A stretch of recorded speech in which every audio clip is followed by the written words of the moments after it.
I think it's now clear as daylight that the Targaryen Civil War can have no clear winner, and we've already seen the destructive nature of this war in the Battle of the Gullet. The third episode is a bit of a calm before the storm, and I really like the quiet chaos that it unleashed without doing much. It is basically the temporary illusion of victory for Rhaenyra, who now sits on the throne. But she quickly realizes that ruling is not as fun and royal as it may have seemed. There are many challenges that lie before her, and the enemy is far from vanquished, as she finds out by the end of the episode. The title of the episode might be Rhaenyra Triumphant, but she's not exactly in the most victorious or joyous state of mind. The episode might have been shorter than usual and less eventful, but there's still plenty that shape the future of the narrative. In this video, I'll bring you all the hidden details and Easter eggs that you may have missed, and there will be some major spoilers along the way. A diplomatic Daemon. Now this is not something you see every day. The episode starts off with an uncharacteristic Daemon who takes some interest in diplomacy instead of slaughtering his enemies. Ormond Hightower and his forces are cornered, but Daemon doesn't burn them with dragon fire. He makes good use of Caraxes and the other dragons, Silverwing and Vermithor, ridden by Ulf and Hugh, to compel Ormond to surrender. He orders Ormond and his forces to head home, and also asks him to hand over his ward Daeron Targaryen as hostage. It's not like Ormond has a choice, and he reluctantly agrees, and we see a hapless young boy taken in. As we all know, this kind of diplomacy is not Daemon's first choice, but he's doing the sensible thing for a change. Or so it seems. Daemon obeying the orders of Rhaenyra. I've never questioned the loyalty of Daemon because irrespective of what may have happened, he's always remained an obedient soldier for Rhaenyra. It turns out this act of diplomacy and mercy were also the orders of his queen. He intended to burn Ormond and the Hightower forces, as is his style, but Rhaenyra had ordered otherwise. He might not have agreed, but at least he obeyed, which is something we see a few more times in this episode. Their ruling styles and philosophies might not be aligned, but Daemon's not questioning his queen, at least not yet. Tywin Lannister lives and spells trouble for Rhaenyra. The new queen is hardly living the royal life because nothing seems to be in order for her. For starters, she finds out that Tywin Lannister, who was presumed dead following the Battle of the Gullet, is alive. To make matters worse, he's stolen the crown's treasury, and what remains is barely enough to sustain the kingdom for a couple weeks. The only one who might know where the wealth is, Lord Jasper, has been beheaded, and it's about to be an economic crisis and one more enemy to deal with for Rhaenyra. Darion's defiance is suspicious. If you watched the episode, you already know about the climactic twist that changes everything, but I'll save that one for last. However, right from the onset, something seemed very unusual about the young Prince Daeron who was taken captive. When Rhaenyra meets her half-brother for the first time, she's hardly impressed by his silence, which seems like a blatant act of defiance. Daeron doesn't apologize, doesn't beg for mercy, and doesn't speak a word, and Rhaenyra confines him to a bedchamber. Meanwhile, Daemon is constantly in her ears to have him killed because he's a claimant to the throne, and I almost believe she might go ahead with the execution.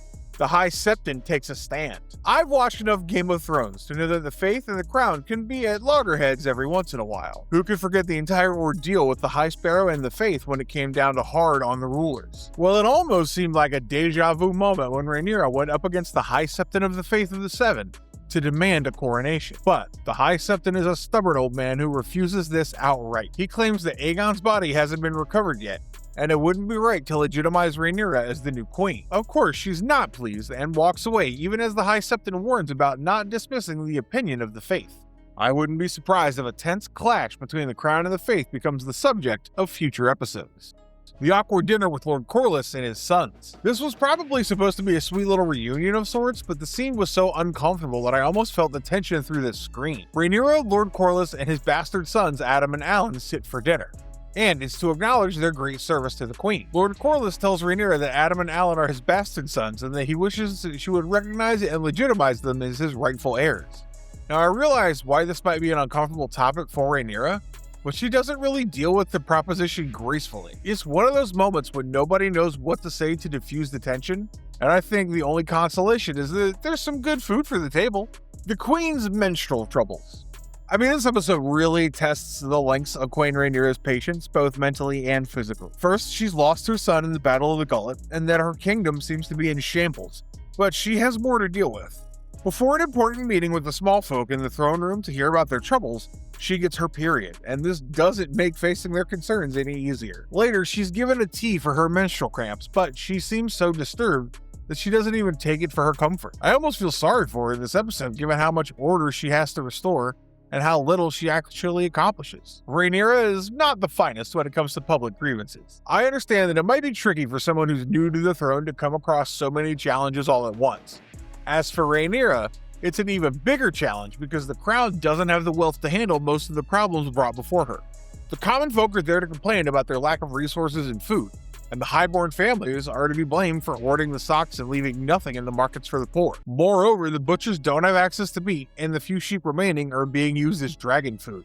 She doesn't handle the courtroom crisis very well, and the suggestion to hunt rabbits in the Godswood is met with gasps from the crowd. Eventually, Corlys saves the day with a diplomatic closure to the meeting, but what the queen does next is not very diplomatic. Rhaenyra antagonizes the rich. This has to be one of the most long-standing troubles of ruling, whether to appease the few rich folks or the large number of poor. As for Rhaenyra, she decides to make a statement about the kind of ruler she wants to be, even though Daemon warns her against antagonizing the rich nobles. She invites the members of all the highborn families to a banquet, and the tense ambiance almost reminded me of the Red Wedding Massacre from the original Game of Thrones series. But no, this one's not as cruel, and almost serves as poetic justice, as the nobles are served roasted rats. It's a reminder of what the poor have to eat because of their hoarding of resources, and the queen reveals that their houses are being raided by the gold cloaks to find all the extra food stores that will be distributed among the needy. I see this as a brave move, but this is something that might have consequences for her because the disgruntled nobles might easily go on to support her enemies.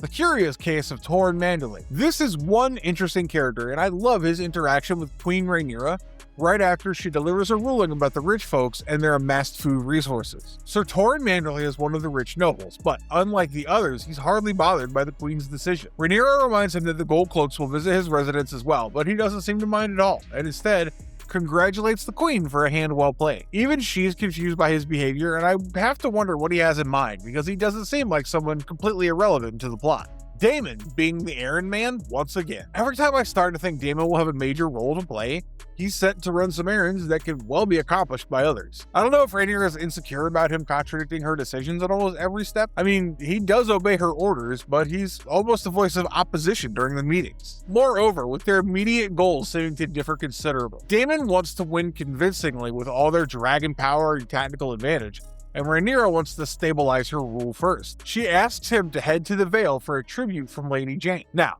this will be extremely useful given the state of the kingdom's current finances, but more importantly, this will keep Daemon away for a while and give her an uninterrupted opportunity to rule. The mention of Aegon the Conqueror. This is a rather unexpected moment for me because I didn't expect the founder of the Targaryen dynasty to be mentioned in this episode. But it is a pretty solid reference though. What Daemon mentions about King Aegon I Targaryen and how he conquered Westeros with only 3 dragons, which is half of what Rhaenyra currently has by her side. I guess this becomes all the more relevant when you realize that an upcoming Game of Thrones movie will be featured on this bloody campaign that put the Targaryen lineage on the map. Alicent Hightower, the Unlikely Counsel. This is literally the last person that I expected to counsel Rhaenyra, but here we are. Alicent must have been devastating to see her father decapitated, even after she stayed true to her promise of giving Rhaenyra the throne.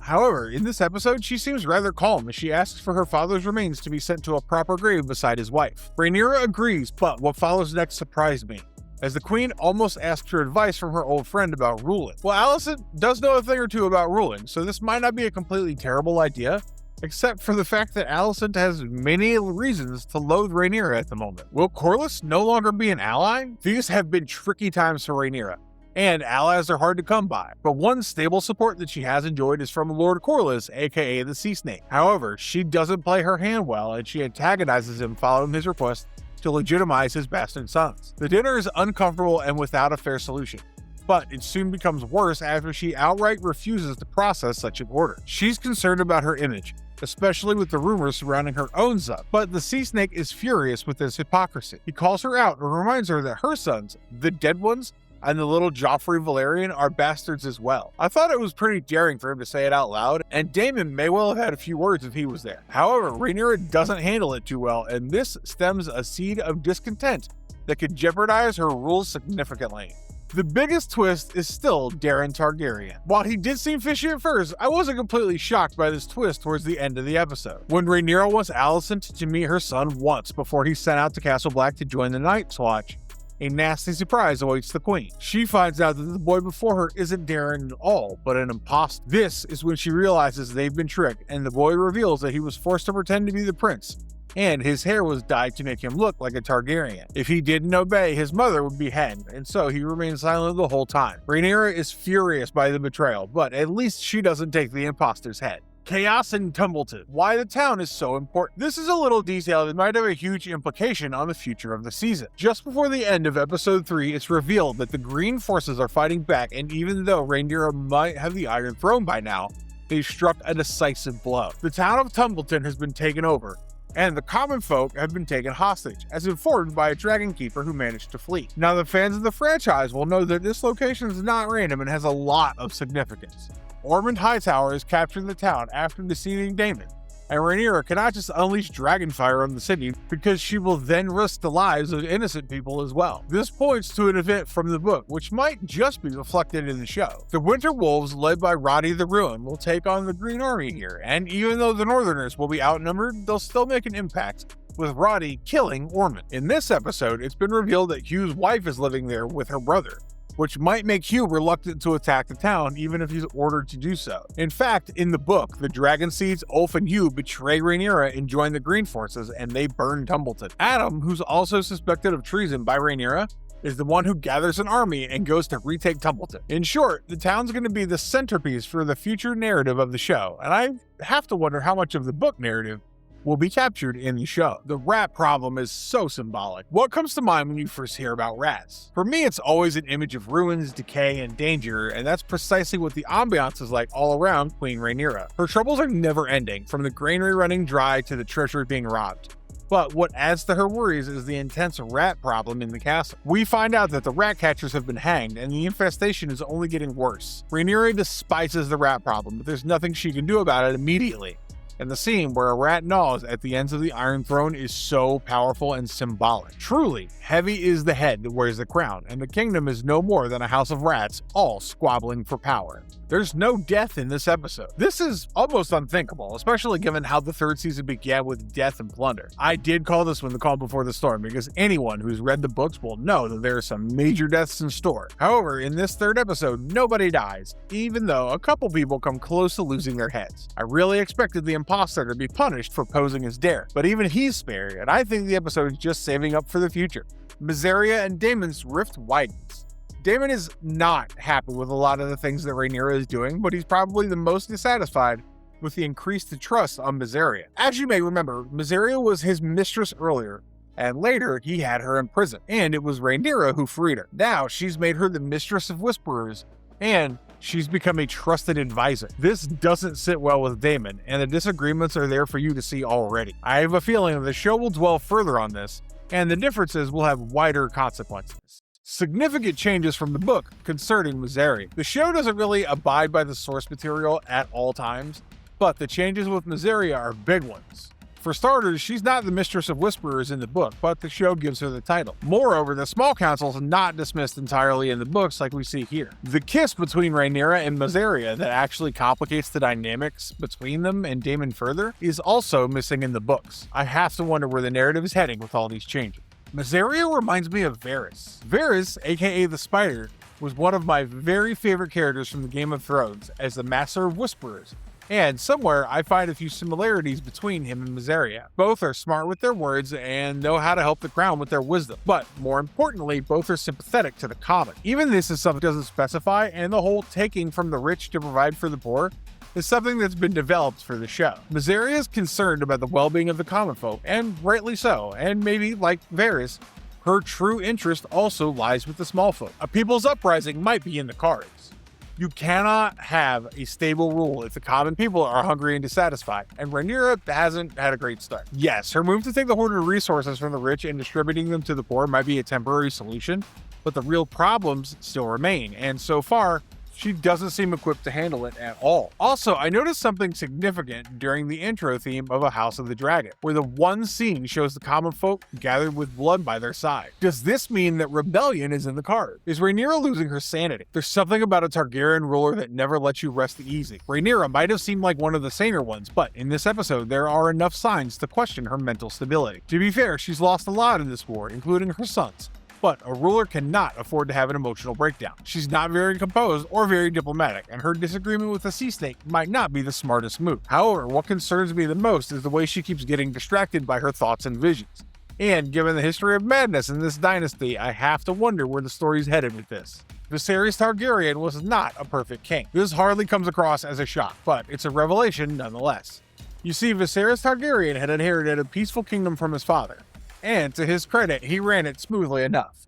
But if Rhaenyra was under the illusion that her father was a great and wise ruler, Alicent does well to crush it and reminds her that he was far from perfect. Surely this doesn't help Rhaenyra's already depleted confidence to rule. Daemon's interaction with his daughter in the Vale might be interesting. I'm curious about how this one will shape up, especially because Daemon might find himself conflicted between the orders of his wife and the well-being of his daughter and her wild dragon. Moreover, the consequences of this meeting in the Vale might be significant for the battle that Rhaenyra still has to fight, given that the green forces are still at large. Overall, this might have been a quieter than usual episode, but the hidden details and the implications for the future of the season still make it pretty interesting. I also love the fact that the show changes some major details from the books, which makes it more unpredictable and exciting, even for those like me who are familiar with the original text. I said before that Season 3 is turning out to be the best one in the House of the Dragon so far, and I stand by that, even after the 3rd episode. Let me know in the comments below what you think about this episode, and also share your thoughts about the future of the narrative. Be sure to like the video, subscribe to our channel, and ring that notification bell, so when we put out more content from the House of the Dragons, you find out first. Be safe, and as always, stay marvelous.